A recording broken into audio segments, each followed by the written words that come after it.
Dari kecil kita sering penasaran sama asal-usul segala jenis benda, asal-usul kertas, asal-usul bensin, sampai asal-usul diri kita sendiri. Semua kita tanyakan.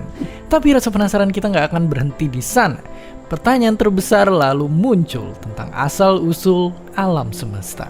Setelah ditelusuri, kita ketemu jawabannya. Titik kecil super padat, super panas yang lalu mengembang jadi sangat besar layaknya ledakan. Tapi kalau begitu, gimana dengan sebelumnya? Apa yang ada sebelum Big Bang? Nah, sebelum bisa jawab pertanyaan itu, pastinya kita harus paham dulu tentang Big Bang itu sendiri. Kisahnya bermula saat astronom ini nemuin kalau galaksi-galaksi di luar sana itu seiring waktu saling menjauh dari kita. Kemudian, para ilmuwan juga nemuin jejak-jejak radiasi yang kesebar rata meski berjauhan. Seakan-akan mereka berasal dari sumber yang sama. Ini nunjukin ruang angkasa terus ngembang. Dan kalau kita putar balik waktu, dunia bakalan menyusut. Sampai pada akhirnya, maksudnya pada awalnya hanya berupa titik misterius.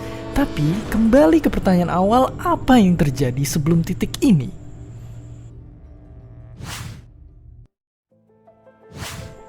Nyatanya ini masih menjadi misteri. Untuk coba ngejawabnya, bahkan kita udah ngebangun mesin akselerator partikel terbesar di dunia. Bentuknya itu kayak terowongan melingkar di bawah tanah yang kelilingnya bukan 10 meter, bukan 100 meter, tapi 27 km. Alias kita bisa ngejajarin 85 lapangan sepak bola di tengahnya. Tapi udah gini pun, pengetahuan kita tentang awal mula alam semesta ibarat puzzle yang masih jauh dari selesai. Makanya balik ke pertanyaan tadi. Bahkan para fisikawan terbaik pun punya jawaban berbeda-beda. Kenapa bisa begitu?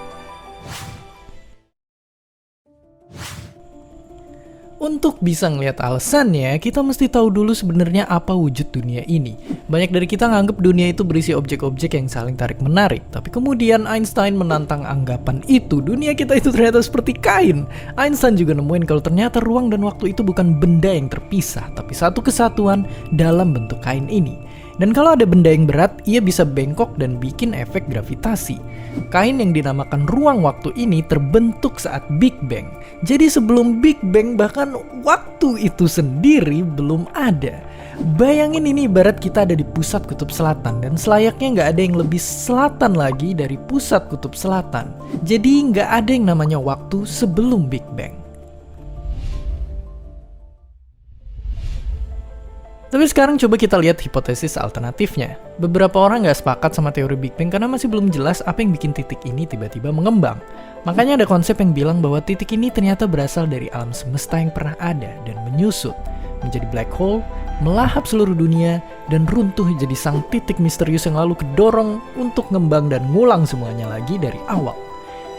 Jadi ibaratnya alam semesta itu kayak paru-paru yang bisa kembang lalu kempis. Namun siklus alam semesta seperti di teori Big Bounce juga masih didebatin. Tapi sekarang ada model baru yang bilang kalau sebelum Big Bang kita akan ketemu dalam tanda kutip kuburan alam semesta sebelumnya. Di sini alam semesta mirip siklus juga. Bedanya ruang angkasa tetap ngembang terus-terusan sampai seluruh alam semesta jadi sangat besar, dingin, gelap dan sepi. Lubang hitam di mana-mana dan gak kehitung berapa triliun tahun para lubang hitam ini akan nguap sambil mancarin radiasi. Itulah yang diklaim ditemuin sama fisikawan pemenang Nobel satu ini. Artinya, mungkin aja itu adalah sisa-sisa dari black hole dari alam semesta sebelum kita. Jadi pada akhirnya pertanyaan ini jadi salah satu misteri terbesar umat manusia yang belum terpecahkan. Tapi yang jelas majuin umat manusia itu bisa dilakuin lewat berbagai cara. Sebagian melakukannya dengan ngeliat ke depan dan ngembangin berbagai teknologi untuk bikin kita makin berjaya.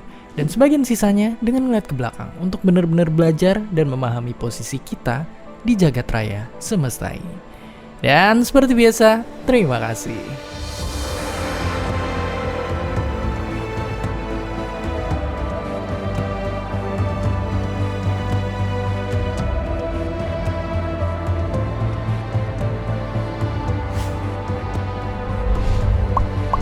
Terima kasih udah nonton Kok Bisa? Punya pertanyaan lagi? Tulis aja di kolom komentar di bawah. Keep asking and stay curious.